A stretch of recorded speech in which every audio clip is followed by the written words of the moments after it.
Is karma paid in the same way or with the same actions as it was created? Not same actions, similar actions. That means that because situation changes, supposing you ran over a person on a horse cart in your past life, and there's no horse cart now, you could be run over by a car.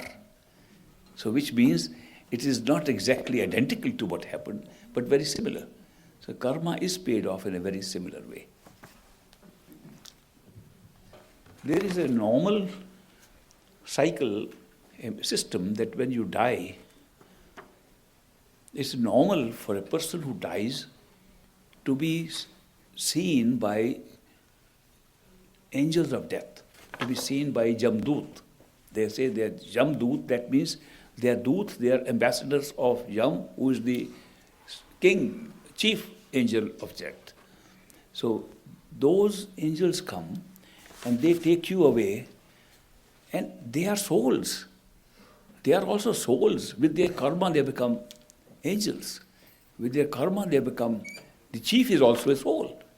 By karma all these positions have been occupied. They are living entities that function for those purposes.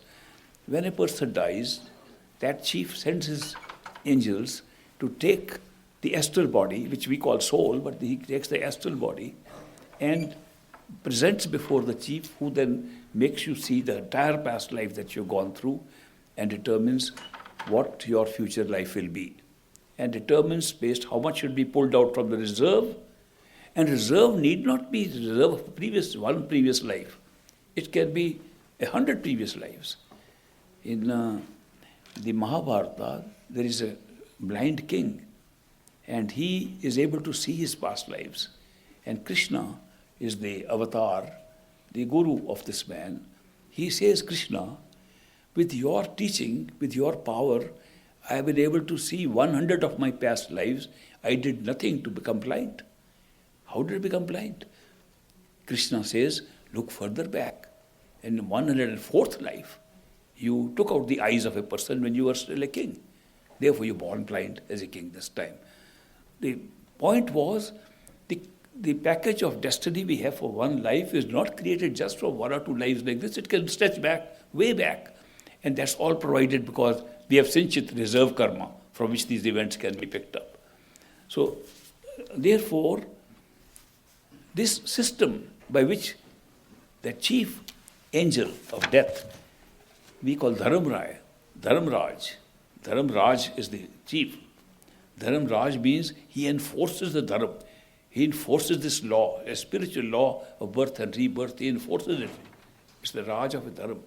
He does this duty, very faithfully, very precisely. He does this duty of calculating and setting up your destiny and send you back. It need not be sent back immediately. There are other areas where he can give us holding, like heavens and hells and some intermediate places which are neither heaven nor hell in the sub-astral plane.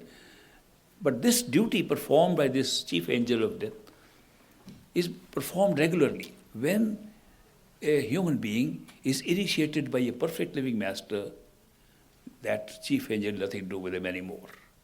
From that moment, it's cut off. From that moment, the accountability of that human being and the soul of that human being is only to the master. After that, he has no role to play. The chief angel or the angels of death have no role to play in the life of that person. Only the master has a role to play.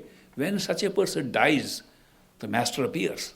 Sometimes he appears earlier to say, be ready, I'm coming in a few days.